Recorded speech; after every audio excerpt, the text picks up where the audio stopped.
స్కాంద పురాణాంతర్గత శ్రీ వెంకటాచల మహాత్మ్యము. భూలోకంలో ఉన్న పవిత్ర పర్వతాలు, వెంకటాచలం మీదున్న తీర్థాలు, వాటి మహాత్మ్యము గురించి యజ్ఞవరాహమూర్తి భూదేవికి చెప్పగా ఆ సమాధానాల్ని విని ఎంతో ఆనందించి భూదేవి యజ్ఞవరాహ స్వామిని ఈ విధంగా స్తుతించింది.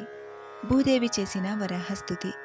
నమస్తే దేవదేవేశ వరాహవదనాచ్యుత క్షీరసాగర సంకాస వజ్రశృంగ మహాభుజ ఉద్ధృతాస్మి త్వయా దేవ కల్పాదౌ సాగరాంభసః సహస్రబాహునా విష్ణో ధారయాసి జగంత్యహం అనేక దివ్యాభరణ యజ్ఞసూత్ర విరాజిత అరుణారుణాంబరధర దివ్యరత్న విభూషిత ఉద్యద్భానుప్రతీకా సపాద పద్మ నమో నమః బాలచంద్రాబద్ధం శ్రాగ్ర మహాబలపరాక్రమ దివ్యచందన లిప్తాంగతప్త కాంచన కుండల ఇంద్రనీలమణి ద్యోతివేమాంగద విభూషిత వజ్రతం శ్రాగ్ర నిర్భిన్న హిరణ్యాక్ష మహాబల పుండరీకాభిరామాక్ష సామస్వన మనోహర శృతి సీమంత భూషాత్మన్ సర్వాత్మంశ్చారు విక్రమ చతురానన శంభుభ్యాం వందితాయతలోచన సర్వ విద్యామయాకార శబ్దాతీత నమో నమః ఆనంద విగ్రహానంత కాలకాల నమో నమః. ఈ విధంగా వరాహమూర్తిని భూదేవి స్తుతించి వరాహమూర్తి పాదాలకు నమస్కరించింది. తరువాత వరాహమూర్తి భూదేవిని తీసుకుని నారదాది మునీంద్రులు స్తుతిస్తుండగా గరుడ వాహనం పైకెక్కి వెంకటాచలానికి వెళ్ళాడు. వెంకటాచలంలో స్వామి పుష్కరునికి పశ్చిమ భాగంలో కొలువయ్యాడు. ఆనాటి నుంచి వరాహస్వామి బ్రహ్మతో సమానులైన వైఖానసుల చేత నిత్యము పూజించబడుతున్నాడు. వరాహస్వామి మంత్రోపాసన.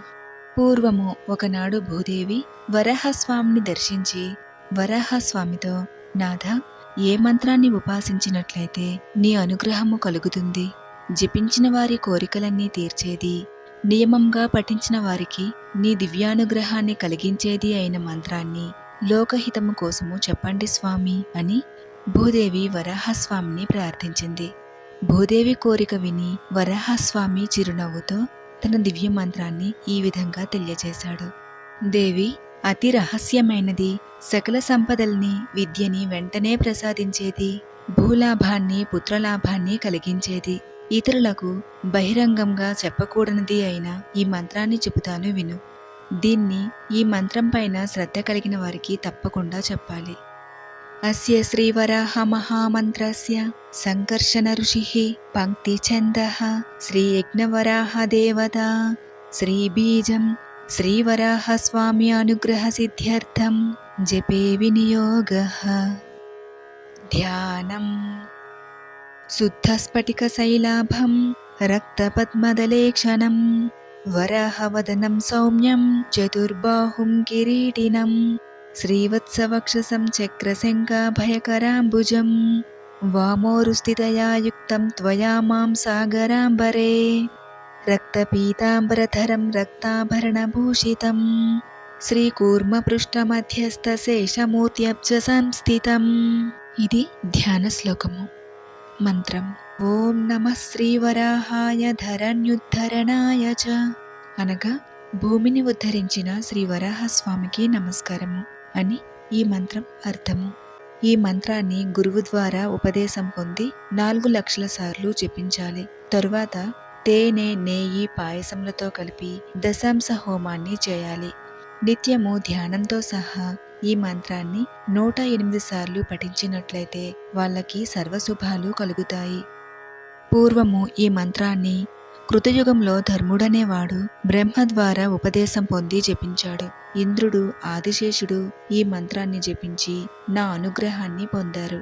ఆదిశేషుడు ఈ మంత్రాన్ని జపించడం వల్లే భూమిని భరించగలిగిన సామర్థ్యాన్ని పొందాడు అని భూదేవికి శ్రీహరి అయిన వరాహస్వామి చెప్పాడు. ఆనంద విమానము. పూర్వము వైవస్వత మన్వంతరము కృతయుగంలో జరుగుతున్నప్పుడు వాయుదేవుడు శ్రీహరి కోసము గొప్ప తపస్సు చేశాడు. ఈ తపస్సు ఫలితంగా శ్రీనివాసుడు శ్రీదేవి భూదేవి సమేతుడై స్వామి పుష్కరునికి దక్షిణ భాగంలో ఆనందము అనే విమానం మీద నివసించసాగాడు. ఆ విధంగా నిలిచిన స్వామిని కుమారతీర్థంలో ఉన్న కుమారస్వామి నిత్యము అర్చిస్తూ ఉండేవాడు. ఆ విమానం నచ్చిన శ్రీనివాసుడు కల్పాంతం దాకా అక్కడే అదృశ్యంగా నివసిస్తూ ఉండాలని నిర్ణయించుకున్నాడు. ఒకనాడు అగస్త్య మహర్షి అక్కడికి వచ్చి విమానంలో నివసిస్తున్న శ్రీనివాసుడిని 12 సంవత్సరాలు ఆరాధించి శ్రీనివాసుడిని సంతోషపరిచాడు. అగస్త్య మహర్షి శ్రీనివాసుడిని, ప్రభు, అందరినీ కనిపించేలా ఈ ఆనంద శిఖరం మీద నివసించు అని కోరగా శ్రీదేవి భూదేవి సహితుడైన శ్రీనివాసుడు ఈ విధంగా అన్నాడు. అహం దృశ్యో భవిష్యామి తత్కృతే సర్వదేహినాం ఏతద్విమానం దేవర్షే నదృశ్యం స్యాత్ కదాచన ఆకల్పాంతం మునీంద్రాస్మిన్ దృశ్యోహం నాత్ర సంశయః.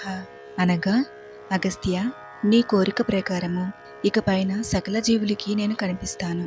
అయితే ఈ ఆనంద విమానం మాత్రము ఎవరికీ కనిపించదు. ఈ కల్పాంతం వరకు నేనిక్కడే కొలువుంటాను అని స్వామి అగస్త్యునితో చెప్పగా విన్న అగస్త్య మహర్షి ఎంతో సంతోషించి స్వామికి తిరిగి నమస్కారం చేసుకుని తన ఆశ్రమానికి వెళ్ళిపోయాడు.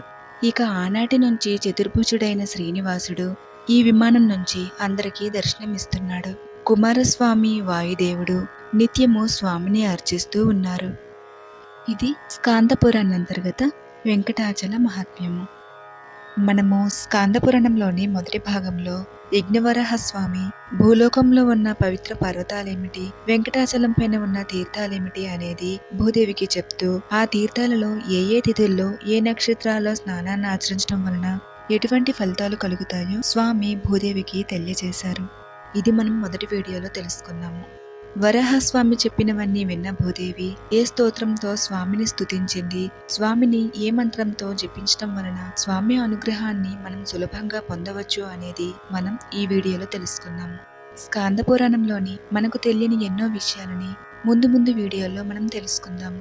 ఒకవేళ మీరు గాని స్కాందపురాణంలోని మొదటి భాగాన్ని చూడనట్లయితే ఆ వీడియోను కూడా చూడడానికి ప్రయత్నించండి.